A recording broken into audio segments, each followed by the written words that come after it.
Good morning class, welcome to your daily current affairs on the paper Hindu. Let's see today's articles.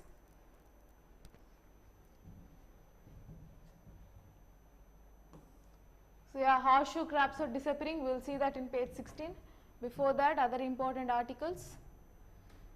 Tamil Nadu, Karnataka among 7 states to get textile parks. Yesterday we have seen that the central government will be listing out through PM Mitra scheme, certain states will be listed out in which states there should be this textile parks. Textile parks should be established. So among that, from South India, Tamil Nadu and Karnataka were also part of it. So center expects the parks to attract investments worth 70,000 crore. Just a moment.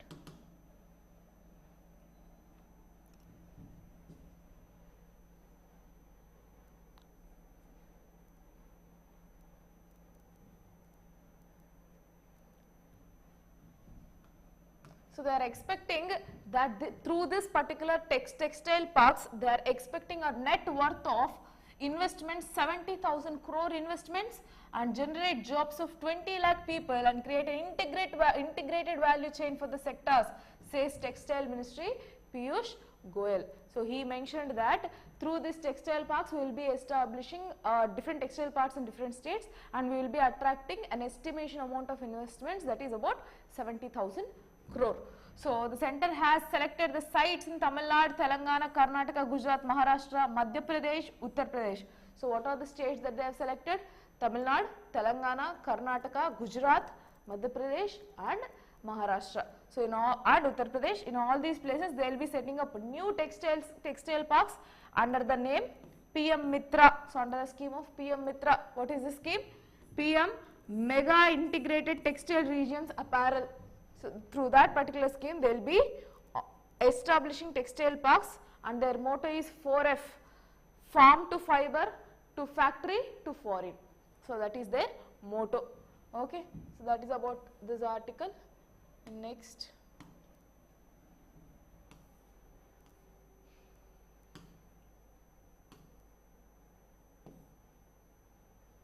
So this is about Andhra Pradesh. All these are about local news.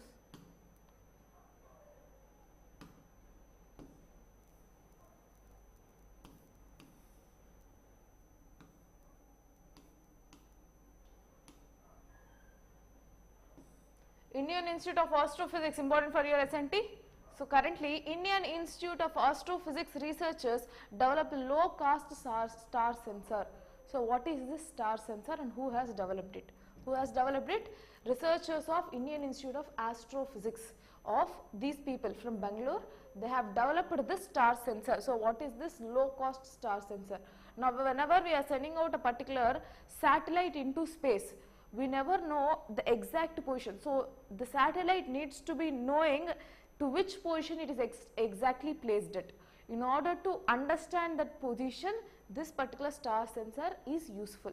So any satellite needs to know where it is pointed in space, and the instrument used for this particular purpose is star sensor. So sensing the location of this particular star or other objects in order to identify the position of this particular satellite placed. Okay. So the position of the stars in the sky is fixed related to each other and can be used as a star reference frame to calculate the orientation of the satellite in orbit. Now sun is fixed in a particular position, so that is the nearest star for us. So by that we can, if this particular star sensor is placed in the satellite, it will analyze the distance from the respective star, and then it will be able to calculate the actual distance or actual location it is being placed at. So that is the actual usage of star sensor, and currently that is being developed by the researchers of Indian Institute of Astrophysics from Bangalore. So star sensor, and the name of this star sensor is Starberry Sense, which can help the small CubeSat class satellite missions find it orientation in space. So small satellites, if they are placed in the different orbits in the space, then definitely it will be able to identify its exact location. So that is the usage of this star sensor. Next.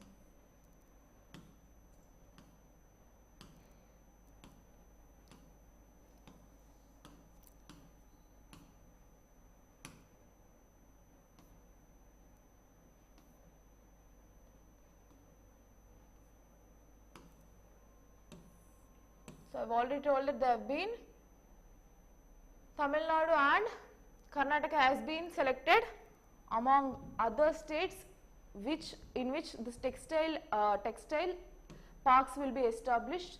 7 states selected, out of which from South India, Tamil Nadu and Karnataka are there, and a special vehicle, special purpose vehicle SPV will be owned by state and central government, will be set up for establishment of each park, which will oversee the implementation of the project. The Ministry of Textiles will provide financial support in the form of development capital support up to 500 crore per park to the each SPV. So, for each state, the contribution of amount will be 500 crore from center, and the rest of the things will be established by state. Okay, and special purpose vehicle will be set up for organizing all these things, all these textile parks. Okay. Next. So, there are some nice articles today. Supreme Court to have talks with government on office space for lawyers. So, you can understand that this particular Supreme Court or whatever the judiciary bodies that are being established are currently overcrowded. So, those are established before independence time. So, now they are overcrowded, and currently the Chief Justice of India, who is D.Y. Chandrachud, on Friday said the Supreme Court preferred talks with the government for more land to provide lawyers office space. So, separate cabins or admin offices for each particular lawyer is now the necessity because of the growing cases. They need their spaces for files establishment or whatever it is, their office space is required. So, now D.Y. Chandrachud, current CJA, has mentioned that we will be consulting with the government for provision of this particular office spaces for judiciary. So there was a petition that why can't we go and acquire that particular place for office purposes, but D.Y. Chandrachud has mentioned that these administrative works should be done by government. So it is not under the ambient of judiciary part, and it will be like a bulldoze the government to expand its own needs. So he also mentioned that flexing of judicial powers by the top court may convey the impression that the judiciary was trying to bulldoze, that means intervene or have this superiority over the other particular bodies, which I told you again. D.Y. Chandrachud from his tenure is ensuring there is a strict, not strict but exactly, he is trying to demarcate this separation of powers, where judiciary should have its own ambient of jurisdiction and legislature and executive should have its own jurisdiction. There should not be extra intervention of each other powers, and definite demarcation should be there. Despite being mixed separation of powers in the country, still the demarcation or the boundary line should be there. That is why even for the very small consent of acquiring this admin spaces for judiciary, Chandrachud has mentioned that we will be consulting government, and he has also mentioned that when we asked government that during COVID times, during pandemic times, there is necessity for e-courts. So, e-courts in the sense where judiciary will be through online procedure. So, through online video calls only they will be giving judiciary judgments. So, for establishment of those e-courts, when judiciary consulted, approached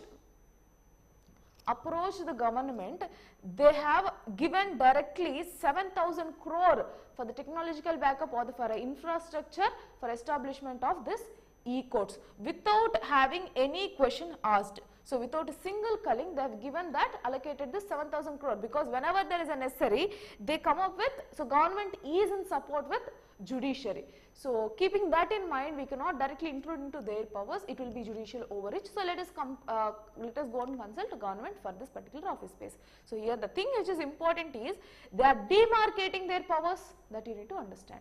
Okay. Next. So, it is not only always judicial intervention into legislative or executive, it is restraining from itself from being overreach, that you need to understand. So, this particular terminology is very important for your polity. So, if you are not able to understand, just go refer your polity materials, okay? Or even if you ask me in the chat box, I can explain you in detail. Next, law panel to examine the simultaneous election. So currently there is a requirement that they have to conduct election for Lok Sabha at the same time for state assemblies. So they have approached law ministry for what can be the possibility to conduct elections at the same time for both union and for state. So they were responding in a positive manner. Yes, it will be easier, and overall the charges, economical charges will also be less, because at once we will be conducting, so it will not be costing much. That is what they have speculated. So he is mentioning that the minister, so the law minister Kiren Rijiju has mentioned that the ministry argued in favor of holding simultaneous election, as it would not result any savings to the exchequer, but it would also enlist imperatives such as amending the constitution and bringing all the political bodies on board. So he has mentioned that there is no loss, no profit, fine, we can conduct it, no issues. So that is what he has mentioned. Next. So correctly he has mentioned again other thing, that simultaneous elections would require amendments in not less than 5 articles of the constitution. Article 83 relating to the duration of the House of Parliament, 85 dissolution of Lok Sabha, 172 duration of the state legislatures, and 174 the state legislatures, and 356. So he has mentioned that yes, we can conduct, but it requires amendments of these particular 5 articles for simultaneous election procedure. So dissolution, for everything constitutional amendments, so our amendments are required. That is why Kiren Rijiju has mentioned we will conduct, but these amendments are required to have all the political parties on board at once. So that is what he has mentioned. Next. Raw agency seeking reports from Raw on judges not usual, says Rijiju in Lok Sabha. So currently the question is that to analyze the judges' conduct, is it necessary to approach Raw? That is what their question. Generally, Intelligence Bureau is the one which will be providing reports on conduct of judges in case of any issues with respect to the appointments of judges, or if their conduct is under the question. That means if the removal procedure is in the parliament, then this particular matter will be given to Intelligence Bureau. Raw will generally not be involved. So basically it will not be involved. There was a question to Rijiju Kiren in Lok Sabha asking that seeking reports from research and analysis wing, so over one of the intelligence wing of the country, so asking this particular research and analysis wing on recommendations for appointment of judges to High Courts and Supreme Court is not usual and is done only under extraordinary circumstances. So the point that you need to understand here is, he hasn't mentioned that we will not consider or we will not consult Raw agency. We will consult Raw agency, but at what time? When it is threatening the national security, when it is involving the national security, then we will consult Raw for their opinion.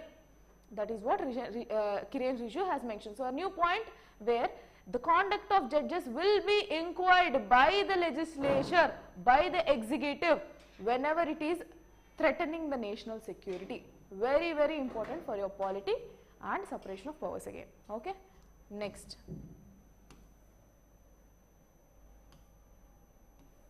States to get 3 weeks to reply on pleas against anti-conversion law.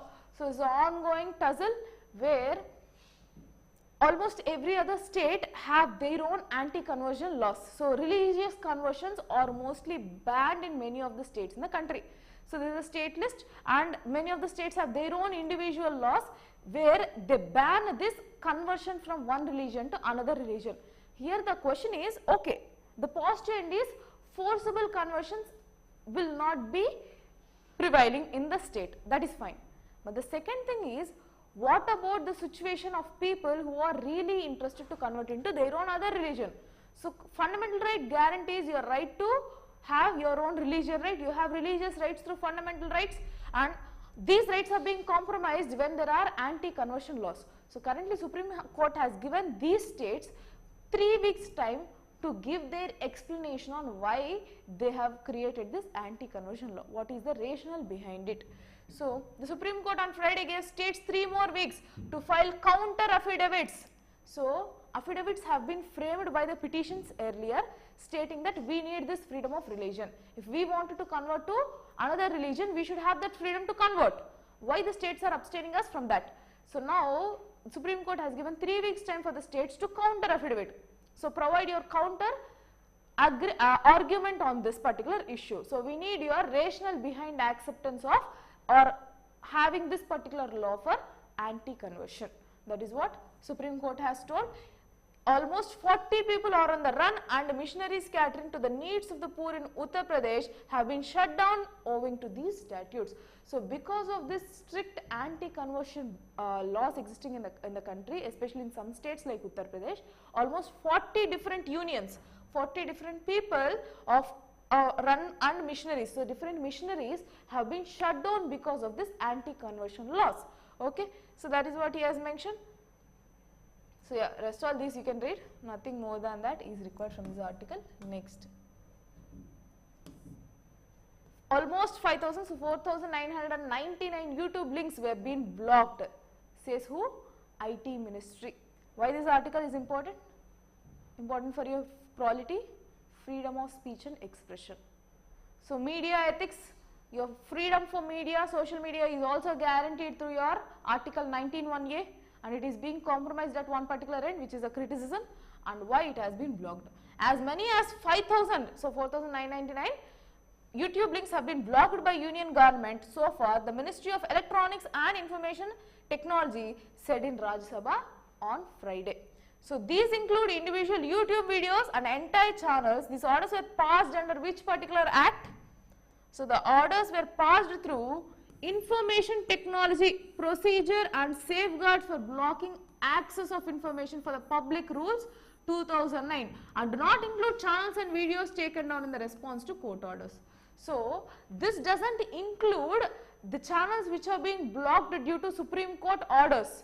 Excluding Supreme Court orders blockage, exclusively certain YouTube links were and YouTube channels were blocked, and every 2 months there will be one review committee as part of your section 69A of IT Act to review this blockage. So is it acceptable?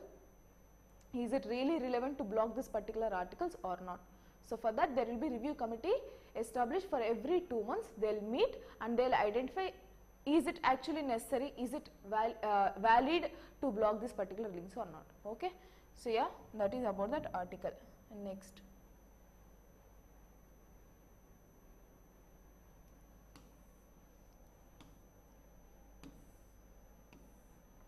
important IR, international relations. So what does this article say?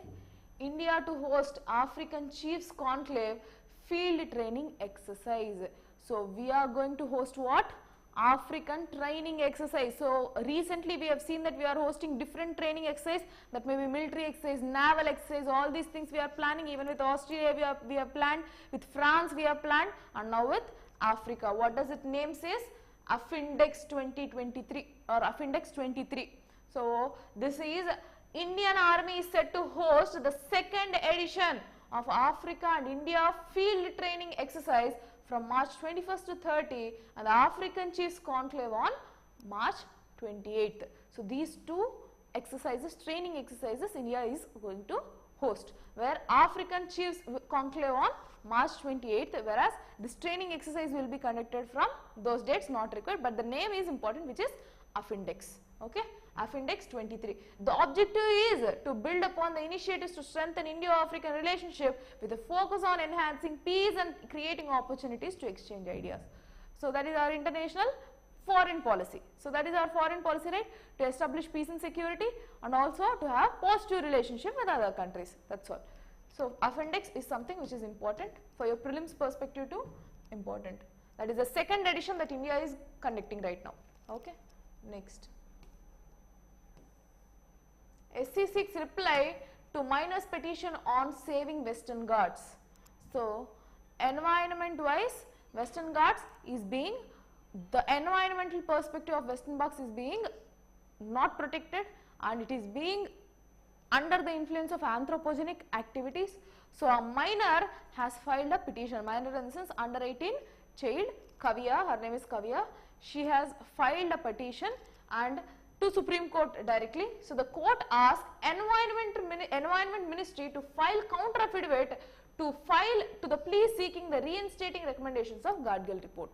So your work is go find the recommendations of Gadgil report for today. So we will discuss again this tomorrow. Okay.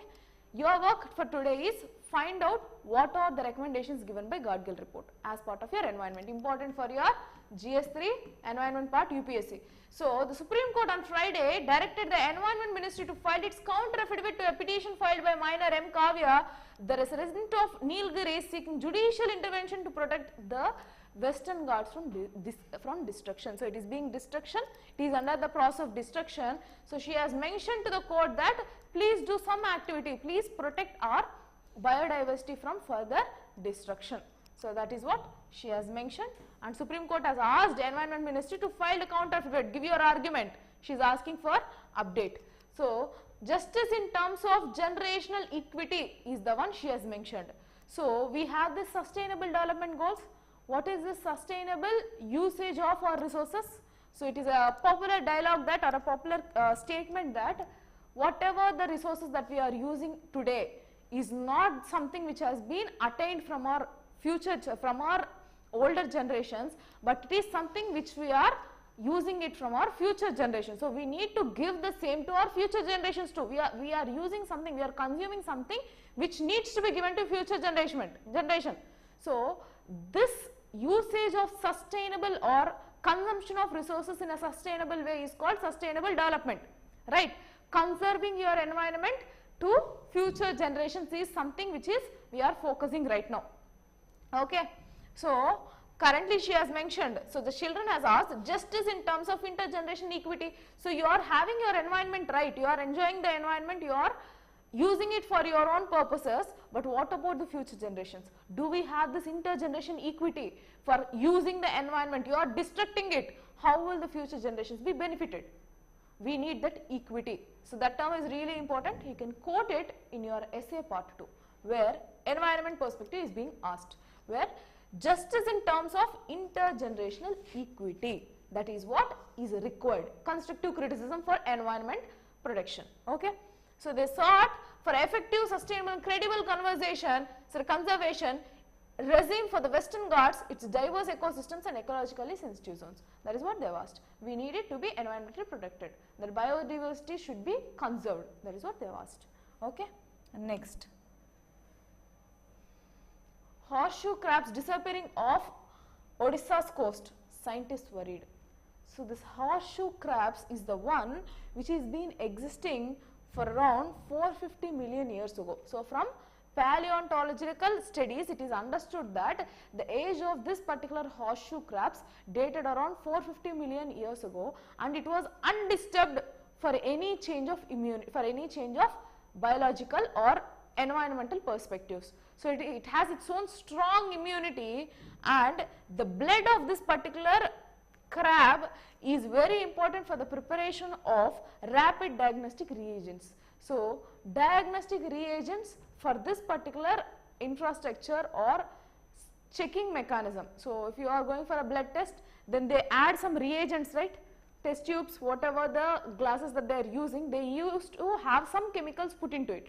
In that, this will be one of the main composition. The blood of this particular horseshoe crab is one of the main composition, and all injectable medicines are tested on them.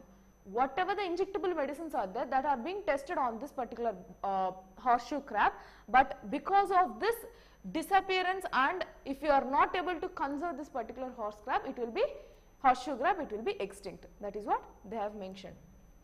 So currently horseshoe crabs are one of the oldest living creatures on earth, medicinally priceless, and appear to be disappearing from the families of spawning grounds. From which places?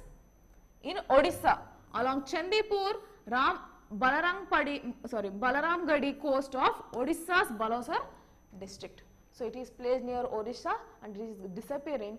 So currently scientists have urged the government to come up with a robust protection mechanism before the living fossil becomes extinct due to destructive fishing practices. So why it is getting extinct? Why it is under the edge of extinction? Because of faulty fishing practices. Okay. So that is what he has mentioned. Scientists have asked that Orissa government to come up with a rapid plan, government plan. Okay, next.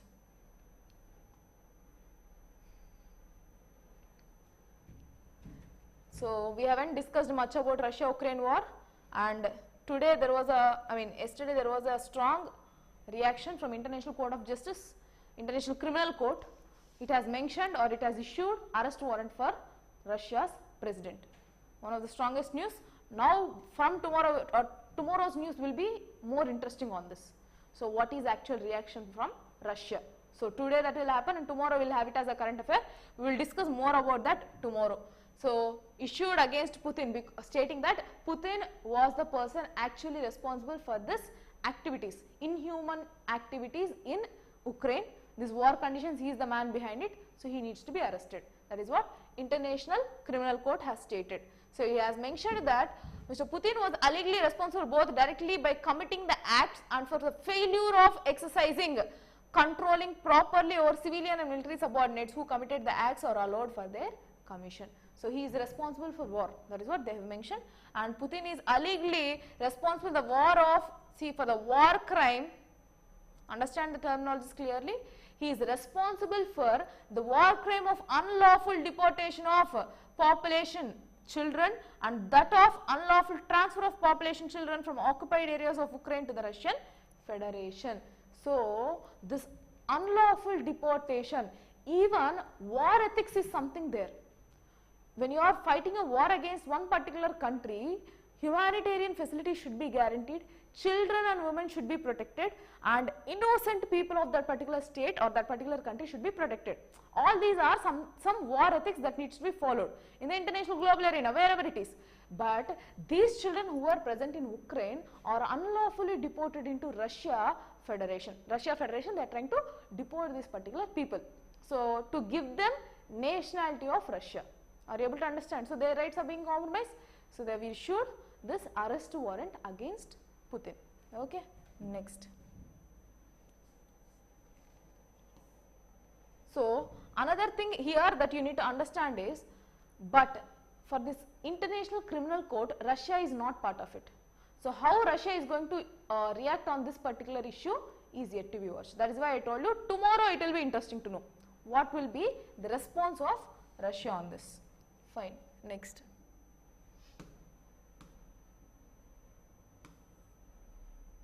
India startups hold about 1 billion in SVB. So recently I have told that Silicon Valley Bank has been closed in California. It is a great one of the greatest banks in USA. It has come to close. Just a moment. Fine.